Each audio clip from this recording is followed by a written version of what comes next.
This message comes from IXL, providing an online learning environment intended to keep students' skills sharp over summer vacation. The platform covers core subjects and adapts to each child's pace. Receive 20% off at ixl.com/NPR.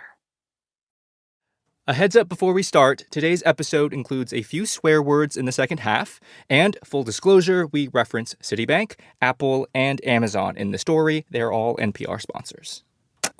This is Planet Money from NPR. When you talk to Frances about how she got lured into the scam that's taken over her life for the last year, she says the exact details are a bit of a blur. It starts with a voicemail, but I was also really sick around that week, so I don't think it just gets fuzzy on how I got into it. Frances is a white-collar worker in her 40s, lives in New York, and we're only going to use her first name to protect her professional reputation. Now, she says what is clear is that last May, she got this voicemail claiming to be from Citibank, flagging this suspicious outgoing wire for $50,000. Shortly thereafter, I get a text saying, "Oh, this is David from the security department." And I'm like, the security department for Citi because of the wire. When she gets this guy, David Smith, on the phone, he explains that the suspicious wire, it might be part of a bigger attack on her whole network of accounts. He asked her to check her Apple account, for example. And I do see these extraneous, these extra charges that are hidden charges on the Apple account. pretty soon, she's actually getting locked out of her accounts. Everything just seems like chaos. Not only the Citibank wire, that's one thing. Then you see my Amazon account is frozen. My Apple account, everything's kind of frozen. And I'm like, whoa, what the hell? The story that David tells Frances is that she's been targeted by a group of Russian hackers.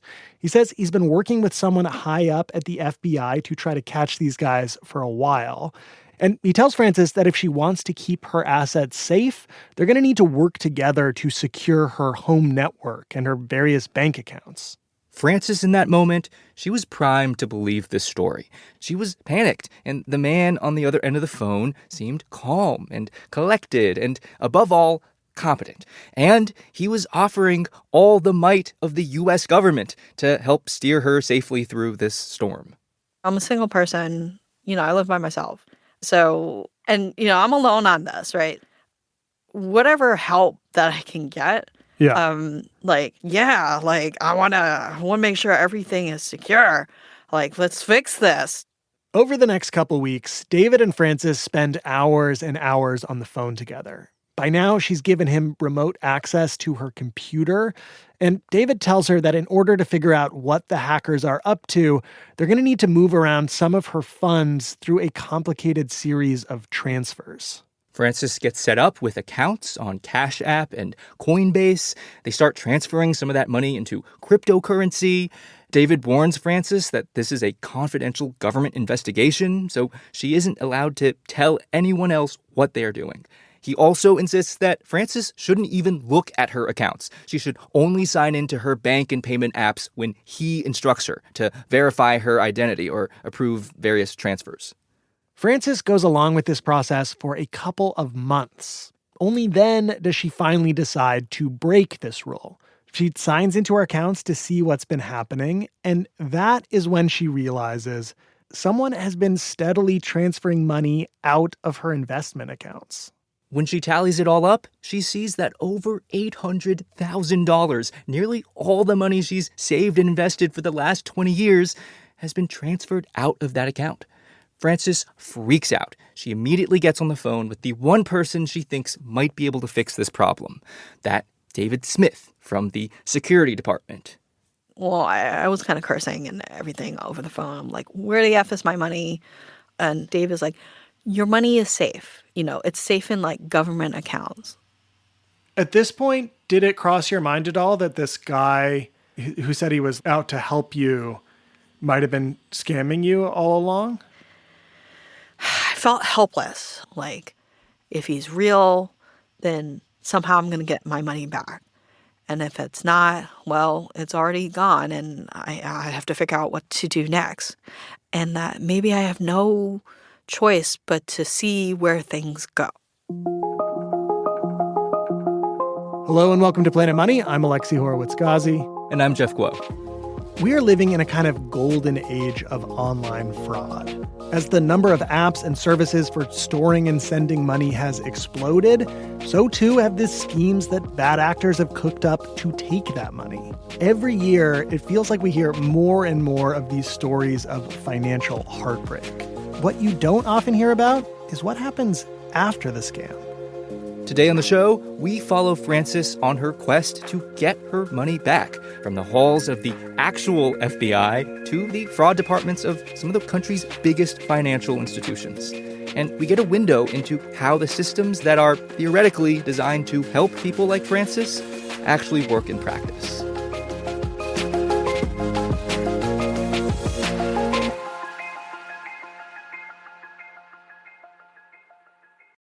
Support for this podcast and for Planet Money Summer School comes from Capital One. With no fees or minimums on checking accounts, it's no wonder the Capital One bank guy is passionate about banking with Capital One. If he were here, he wouldn't just tell you about no fees or minimums. He'd also talk about how Capital One cafes are open 7 days a week to handle your banking needs. It's pretty much all he talks about, in a good way. What's in your wallet? Terms apply. See CapitalOne.com/bank. Capital One N.A., member FDIC. This message comes from Dell Technologies. Interruptions happen at work. But with the Dell Pro laptop powered by Intel Core Ultra with V Pro, built with optimized battery and built-in intelligence, your tech won't slow you down. Dell.com/Dell-Pro. Built for you. By the time Frances discovered that more than $800,000, nearly her entire life savings, had been incrementally drained out of her investment accounts, she says she was already so deep into this supposed FBI investigation that it was hard to reckon with the idea of walking away. There actually was a part of me, admittedly, that really wanted to be cooperating under a confidential case. Because, it was so hard to try to face the fact that, oh, you've been scammed in a really costly way. It's devastating. You're like, oh my God, can I even admit this? And so Frances spent the next several months in a kind of holding pattern, getting strung along by occasional messages from David Smith and his contact at the FBI about how it would be just a little longer until she got her money back. It wasn't until this past December that Frances says the spell finally started to break. On Christmas, she gathered with her family for dinner at a Chinese restaurant. Her parents, her brother and his family, and her sister. And full disclosure, I know her sister. She's actually how I found out about this story. And over that Christmas dinner, Frances explains the whole situation to her family, how she'd become the target of Russian hackers and had been roped into a top-secret FBI investigation to try and stop them, how the government had secretly moved all her money into a secure crypto account for safekeeping. And after hearing all of this, her family looks at her and basically says, Frances, there is no secret FBI investigation. These people have taken your money. And this is all a giant scam. And I was frozen. I was really frozen. I was embarrassed. And I didn't eat very much during that dinner. That's how embarrassed and that's how ashamed I felt. I was like, I feel stupid. I felt really, really small. Over the next few days, Frances's family starts to try to help her pick up the pieces. They begin by reaching out to the actual authorities, telling them what happened. Right. When you're the victim of a crime, you go to law enforcement, right? So Frances goes online and she files complaints with the Federal Trade Commission and the FBI. Her sister manages to set up a meeting with a real FBI agent who works on exactly these sorts of cases in New York City. So just a couple weeks after Christmas, Frances heads to the FBI office in Lower Manhattan to see if they might be able to help. My brother and my sister went with me because they wanted to hear it. They want to know. And to be honest, I think they're better at asking the questions than I am, right? I'm still in shock and embarrassment. The FBI agent basically confirms what Frances's family had suspected, that this was a scam. The story had all the hallmarks of what the FBI has dubbed the phantom hacker scam. That's where scammers impersonate financial and government officials in order to gain access to your accounts. But unfortunately, the agent tells Frances the FBI is probably not going to open a case about what happened to you. So as soon as Frances made it to the actual FBI, she kind of hit a roadblock. We reached out to the FBI to understand why they did not take on Frances's case, but they didn't make anyone available for an interview. So we called up Kyle Armstrong. These days, Kyle works as the head of law enforcement relations at a cryptocurrency tracing company called TRM Labs. But before that, he spent 14 years investigating financial crimes at the FBI, cut his teeth on all sorts of internet scams. You have an endless supply of the sort of romance scams and lottery scams that we all think of, like the Nigerian sort of inheritance scam. Those walk into your office 5 days a week. Kyle says you got to think about Frances's case from the FBI's perspective. The FBI's number one priority is counterterrorism. Their number two priority is counterintelligence. Their number three priority is cybercrime. And so they are, by design, going to be prioritizing nation-state-style cyber and financial institution threats. So things like North Korean crypto hacks to fund their weapons programs, which we've covered on this show, or the investigation into how the servers of the Democratic National Committee got hacked back in 2016. That is where the FBI is putting the most muscle. As for individual cases of cybercrime, like what had happened to Frances, the FBI kind of has to pick and choose because there are just so many of them. Whenever somebody falls victim to one of these schemes, they're supposed to immediately file a report on a website called the Internet Crime Complaint Center, or IC3. When complaints are submitted to the IC3, they arrive at an FBI facility in West Virginia. That's where a staff of specialized analysts sift through each one to see if it potentially warrants an investigation. How are these FBI analysts doing the triage to figure out which cases to allot these limited resources to try to investigate? The primary factor in determining priority is going to be dollar amount. And so if there's a $50,000 case and there's a $5 million case, the $5 million case is going to be prioritized. Now, some of these cases do get routed to state and local law enforcement and other agencies, depending on the details. But for cases that could use the expertise of the FBI, Kyle says your chances depend a lot on where you file from. FBI agents are distributed geographically into 56 field offices in all these different parts of the country. He says the upshot is that $1 million fraud in, say, Columbus, Ohio, might be a higher priority than it would be in a place like New York City, where the number and frequency of $1 million scams is just much higher. But no matter where in the country you are, Kyle says the fundamental problem these days is that every complaint is competing with a record number of other complaints coming into the system. There are 2,400 complaints received on a daily basis. Wow. There are 2,400 complaints sent to the FBI every day about some form of cybercrime. Yeah. Losses in 2023 were $12.5 billion overall. And when you compare these numbers to the 10,000 or so FBI agents in the country, you start to understand how hard it can be to get law enforcement to bite on any particular case. And Kyle says the same dynamic exists at other agencies that investigate fraud, like the IRS or the Secret Service, which have even fewer agents. Kyle says the second big reason the FBI probably didn't take Frances's case was that by the time she filed her complaint, several months had already passed since the money had actually left her accounts. And time? Time is probably the most critical element of these cases because the money can move immediately, internationally, and be cashed out. And once it has been exchanged for currency in a foreign location, it's very, very difficult to get back.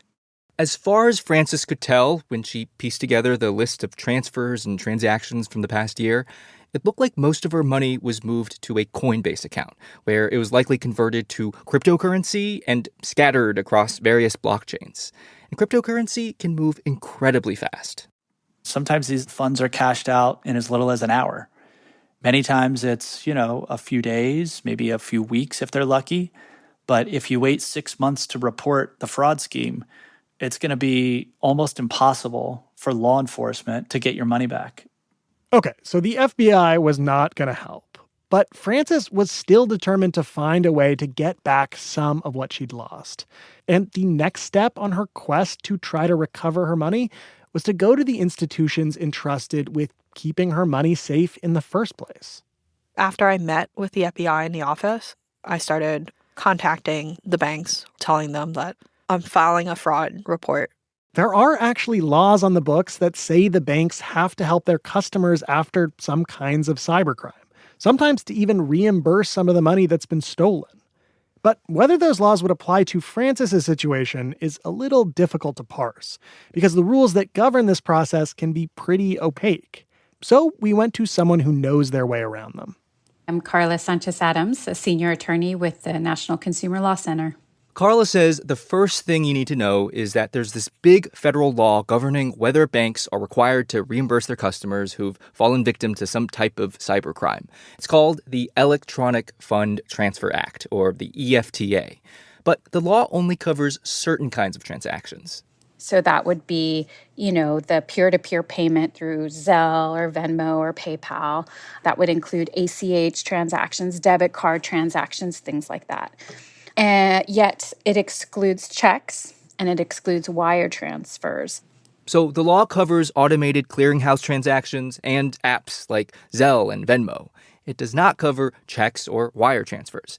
Now, in Frances's case, her money appeared to have sometimes been moved using wire transfers, so the EFTA wouldn't apply there. But sometimes the money had gone through apps like Zelle and Cash App or ACH transfers, which could potentially qualify for protection. But Carla says even for transfers that the bank might be on the hook for under the EFTA, customers still have to clear another couple of hurdles to qualify. First, customers have to have lost money to what the banks often think of as a fraud as opposed to a scam. Those may sound similar, but they're actually treated very differently by financial institutions. Yeah, banks often use fraud as a shorthand for a transaction that the customer did not authorize. So maybe the bad actors got a hold of your login information or hacked into your accounts and started firing off transfers. The bank might have to reimburse you for that. But then if it's one where the consumer was deceived and made the payment, they initiated it, there's no statute requiring a financial institution to reimburse that consumer for that loss. So if the cybercriminals are really good at social engineering, they trick you into authorizing the transfers yourself, that is what the banks often think of as a scam. And the EFTA doesn't require them to make you whole. So not great for Frances. And even if some of the transactions the scammers had used might be what the banks call fraud, there is a second big question. And this one goes back to the issue of time. If you wait too long to report a fraudulent transaction, the bank has less of an obligation to fully reimburse you. Now, financial institutions do have some latitude in how they apply laws like the EFTA and other state and federal laws that sometimes protect consumers. So consumer advocates and a group of senators have started pushing banks and payment apps like Zelle to clarify and expand their policies, to reimburse customers who've been scammed into sending money. At this point, it isn't exactly clear which of all the transactions between Frances's accounts were in fact authorized and which might have been initiated by her scammers without her knowledge. What is clear is that of all the transactions that she's reported to her financial institutions, none of them have been reversed or reimbursed. Which Carla says isn't necessarily the end of the road. If the investigation does not come out in your favor and it was unauthorized, unfortunately, as far as the recourse, a lot of times it does take the help of a lawyer. Coming up, Frances goes in search of a lawyer, and she sets up one final conversation with her scammers. A conversation that she recorded. Hello? Yes, good afternoon, Frances. How are you? That's after the break.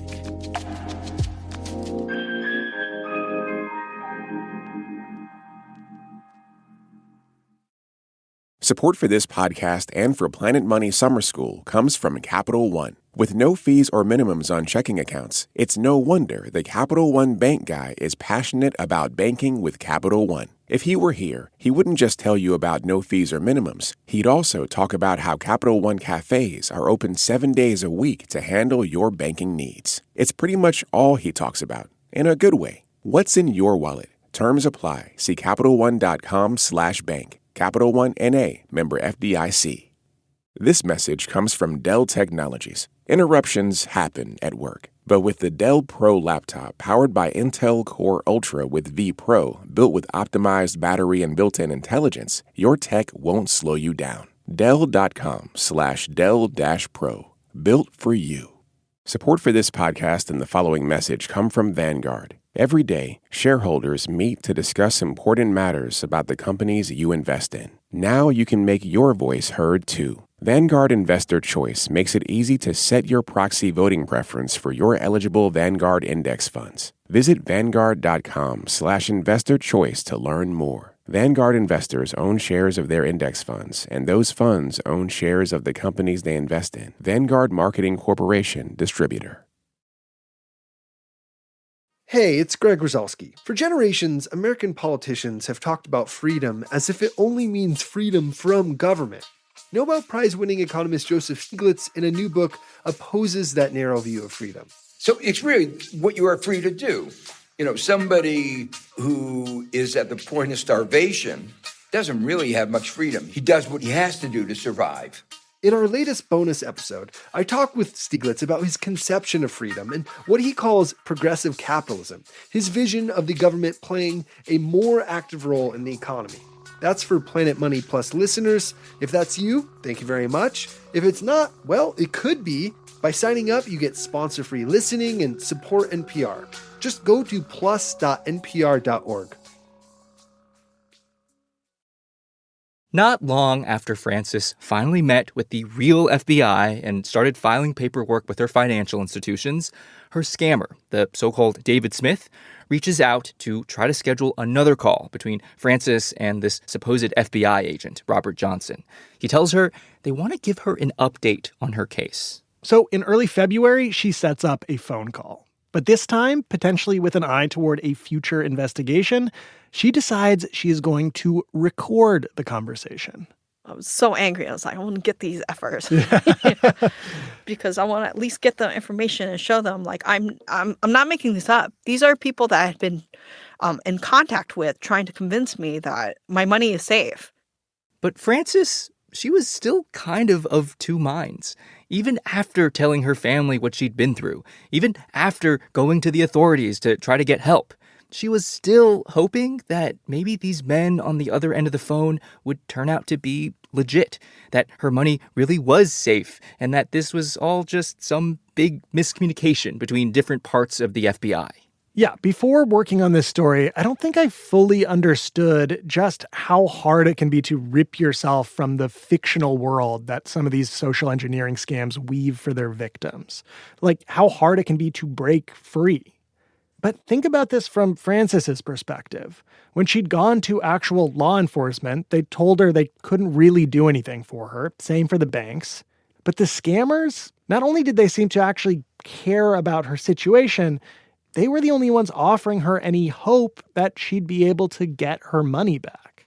There was always still a part of me that was thinking, like, maybe it's still real. And that maybe I just need to hedge my bets. Frances's call with the scammers starts around midday. She talks to David Smith for a little bit, and then the supposed FBI agent joins the call. Hello, Miss Francis. This is Robert. How are you? It's Robert? Oh, was it? Sorry, I forgot. Robert, what? Robert who? Sorry. Robert from FBI. From FBI? Last name? Flynn. Say again? Flynn. Yeah, I thought it was Johnson last time, but maybe I missed that. Exactly. But even in the face of these seemingly obvious holes in these scammers' aliases, you can hear Frances start to engage with them. She's obviously angry, but she also acts as if she is, in fact, talking to a real FBI agent. And if she could just get him to take her concerns seriously, maybe this would all work out. So I need some proof that this is a real case. This is time to come up with real substantial proof that you're working on an FBI case that is for me and that my money is indeed somewhere. I totally understand your concern. I totally understand your pain. As you know that in our U.S. government, we don't have any single case. We have a bunch of cases which we are dealing in one time. And that is the reason sometimes we are getting delayed. And how do I know? The call goes on and on like this. In one moment, Francis will hold the scammer's feet to the fire. As far as I can see, I'm being tricked. I'm being scammed. It looks like a duck. It quacks like a duck. Then, in the next moment, she'll start to slide back into the scammer's narrative. As you can see that your money is totally safe in a safe, secure wallet, and you're going to get your compensation money of $200,000. Which wallet? Like, I'm trying to understand. Like, where is this wallet? It is not entirely clear whether after 9 months of being manipulated by these scammers, Frances will finally be able to break free from the story they've been telling her. This is completely upsetting But me. then all of the pain and confusion she's been feeling starts to boil over. Something on paper. Talking on the phone is complete bullshit to me. I've lost $800,000 from my retirement. Over 20 fucking years saving for my retirement. And you guys just go, like, withdraw, make these transactions like it's monopoly money. The entire conversation lasts a little over 30 minutes. And all the way to the very end, you can hear Frances wrestling with these two conflicting realities. You're bullshit, and I will say goodbye. Thank you very much. It's been great working with you, but sorry, I cannot do anything more. Thank you. Thank you. Thank you. Bye. You have to. Bye. No. Goodbye. With that last goodbye, Frances finally does it. She manages to hang up the phone once and for all and break contact with the men who'd lured her into this elaborate financial trap over the last year. It was the last time she spoke with them. In the months since then, Frances hasn't gotten any further with law enforcement or her financial institutions. So she's engaged the services of a couple of former Department of Justice lawyers specializing in cybercrime. They're working for her on contingency, meaning they'll only get paid if they're able to recover some of her money. Her lawyers are hoping to trace Frances's money across the various blockchains and then get the courts or law enforcement to help freeze and seize whatever they're able to find. And they're looking into whether Frances's financial institutions might bear some legal responsibility for the money she lost. Frances, she's trying to get her financial life back on the rails, and she's hopeful that the lawyers will be able to help with that. It's new. It's uncharted waters for me. I hope I'll see a light at the end of the tunnel. I don't know. It is definitely complicated. We spoke to Frances's lawyers as part of our reporting, and they say the real problem here is that the banking laws are outdated. They just weren't designed with the current technological landscape in mind.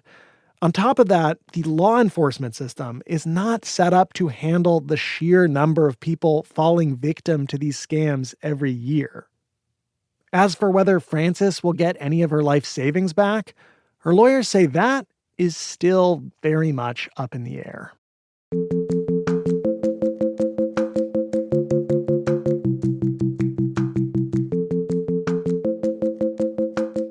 Coming up on Planet Money, that one time the FBI launched a phone company for criminals. His offer is that the FBI can take this company and use it for their own investigations. Why doesn't the FBI just run its own encrypted phone company and then put in whatever backdoor they feel like? They could run a tech startup for organized crime. The story of one of the weirdest tech companies and the largest sting operation of all time. That's on the next Planet Money. Today's episode was produced by Willa Rubin and edited by Keith Romer. It was engineered by Neal Rauch and fact-checked by Sierra Juarez. Alex Goldmark is our executive producer. Special thanks to Kieran Raj and Scott Ferber. I'm Alexi Horowitz-Ghazi. I'm Jeff Guo. This is NPR. Thanks for listening. This message comes from Thumbtack. Avoiding your unfinished home projects because you're not sure where to start? Thumbtack knows homes so you don't have to. Don't know the difference between matte paint finish and satin? Or what that clunking sound from your dryer is? With Thumbtack, you don't have to be a home pro. You just have to hire one. You can hire top-rated pros, see price estimates, and read reviews all on the app. Download today.